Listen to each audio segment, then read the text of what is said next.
you are wildly successful and got to your late 40s or like me in your 50s, and you ask yourself, who am I? Today, as we look into self-love, it is important to understand that self-love is our birthright and our legacy. Yet so many of us are struggling with this. Join me today as we discuss and discover loving ourselves and the gift it is to those around us when we do. But most importantly, the gift we give our daughters and our sons as they embark on the adult life path without us. Welcome to Her Second Stage, the podcast dedicated to inspiring successful women in the next stage of their lives. I'm Hilda, and I'm excited to share the lessons I've learned as I transitioned into my second stage. Join me on this exciting journey of sisterhood and remembering who we are at our core. Remember, no matter where you've been, the best is yet to come.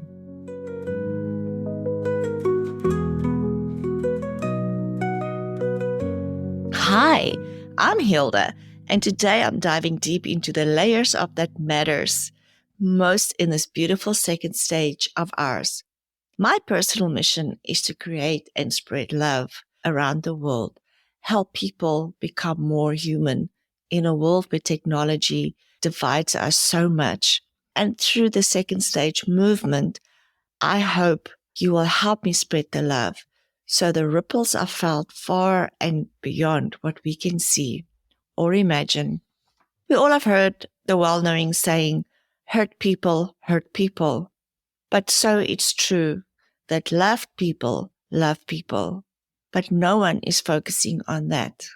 So it all starts with us loving ourselves. I believe I've experienced and I have seen in people I've worked with, when we love ourselves, we help others to love themselves simply because our energy changes and the collective heal and love themselves. That's why today, the topic of self-love and self-care is so important. All of us know it's important, yet we all struggle to embrace it fully. So let's explore.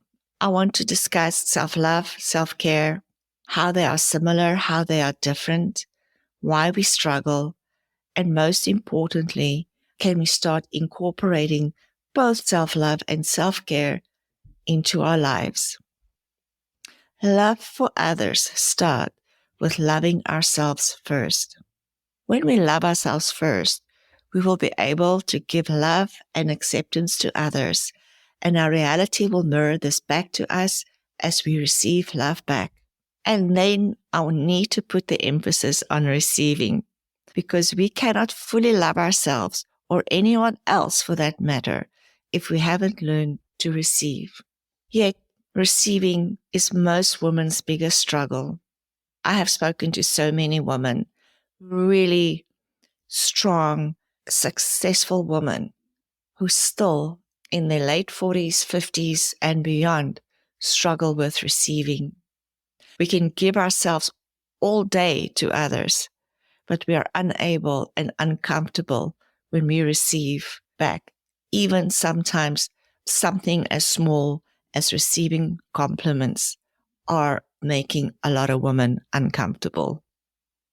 If you find yourself in a place where you struggle to fully accept and love yourself, you are not alone, but it is worth it to work on the aspects that hinders you from doing so. The rewards are truly juicy and delicious. So what does self-love and self-care actually mean? Well, self-care is a term that recently gained traction, and for good reason. It's the tangible actions we take to care for our physical, mental, and emotional health. Think about taking a bubble bath, going for a walk, or even just setting some time to relax with a book. Self-care is anything we do deliberately to take care of ourselves. Self-love, on the other hand, goes a little bit deeper. It's less about the action and more about the mindset and attitude we hold towards ourselves. Self-love is about acceptance, compassion, respect for who we are at our core. It's the foundation that lets us value ourselves enough to engage in meaningful self-care. So self-care is often what and how we do, while self-love is the why. When self-care is rooted in self-love, it becomes more than just a checklist of activities and things that we have to do. It becomes a way we nourish and we affirm our worth. And you might ask yourself, which one do I need to have first? Do I need a self-care first and then self-love? Or do I need to love myself first before I can start self-care? Personally, I believe it doesn't matter. It's the awareness that matters. If you are struggling with self-love and self-compassion by doing the things to self-care first, and you're doing these things consistently over time, you will learn to build love and kindness for yourself. It might feel like a chore in the beginning, one more thing to do in an already busy schedule, and doing something for yourself adds to the busyness. But you'll also be surprised how quickly it shifts into a necessity, especially if it's something you already enjoy and is fun and it is giving you pleasure. A huge clue around self-care is how you feel afterwards. If it feels good and gives you pleasure and joy, you are in the self-care zone. If you are a lucky woman that has been taught as you grew up to love yourself first, then self-care is not even a discussion. It's part of who you are and what you do. But here's the thing. Many women, and I want to almost state most women, especially growing up in the 60s and 70s, find it challenging to practice either self-love or self-care consistently. We were never taught from a young age to mind ourselves, to love ourselves, and that we are the most important person in our lives. Rather, we taught from a young age that being selfless is virtuous, that taking care of others is our purpose. We still live in a society that often celebrates self-sacrifice, especially amongst women. And while these are beautiful qualities, they can leave little room for taking care of ourselves. And as we've never been taught the habits or being modeled the habits of self-care, over time, as we grow up, we start to feel like it's selfish or unnecessary to prioritize our own well-being. We grew up, and from young girl to adult woman, we've got no guidance on how to love ourselves first. And here we find ourselves in our late 40s, 50s, 60s, and we still carry that burden placed on us when we were little girls. We can all name so many examples as early teens and young girls where we had to take care of parents or siblings, or our needs just didn't matter. Although it's not all lost, and the benefit is that we became compassionate to the world, but sadly, often to the detriment of ourselves, as we do not always allow or show compassion to ourselves. Most of us growing up in the 60s and 70s were burdened with this huge sense of responsibility, and that sense of responsibility serves us very well as we went on to build successful careers, families, and identities around those roles that serve others.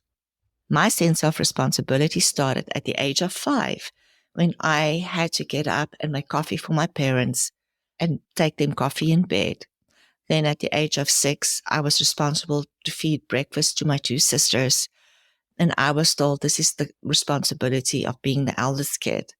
And as I carried that burden of responsibility for most of my life, always finding myself having to take care of others. After 4 or 5 decades of being over-responsible, it's especially challenging to shift focus inward. Focusing inward to what's important to us often makes us feel uncomfortable, even indulgent, and in my case, I felt guilty.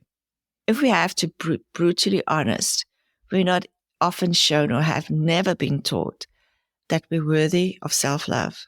As young girls, we were often conditioned to be caregivers, always putting others' needs before ourselves.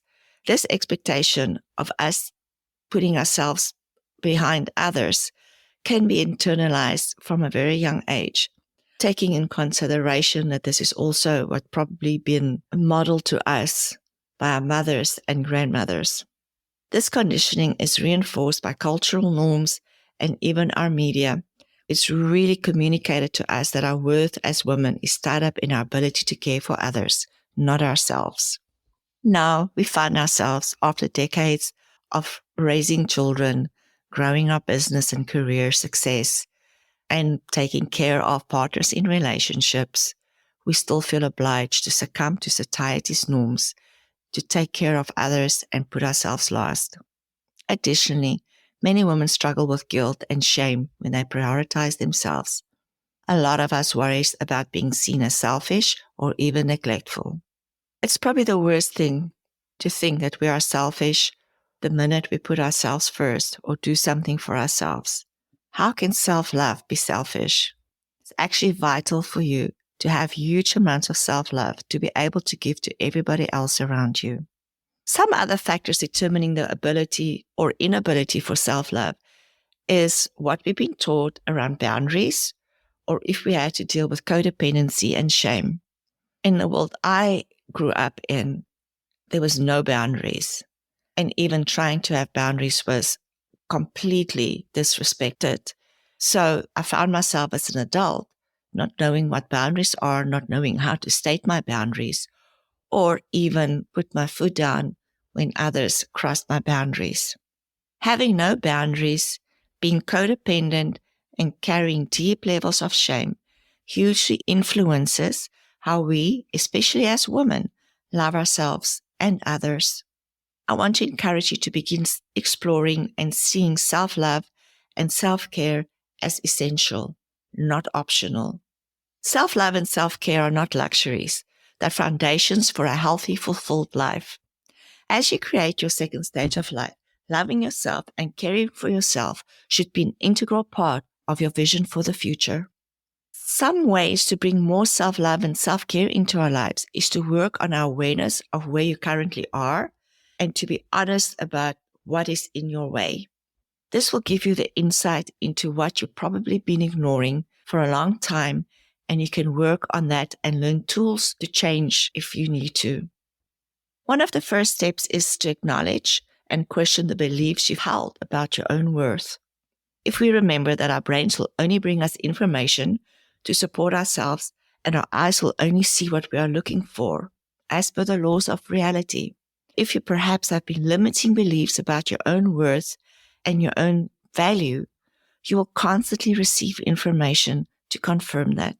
On the other hand, the same as if you love and care for yourself, more and more situations will show up to confirm that you are worthy of love. It all starts with you and what you believe. You can also do a belief mapping process where you write down a belief about your worthiness to receive love or your worthiness to love yourself. Write down where this belief is from. Is it yours or has it been passed on by others? Does it serve you? Understanding the beliefs you have will be the start to making changes if you so wish. Even though we are successful women and are admired by others for our success, if we cannot experience or giving love to ourselves unconditionally, we might be limiting ourselves in other ways as well. Once you understand your beliefs around your self-worth and your value, the next step is to make a self-care ritual and make it a ritual, not a chore.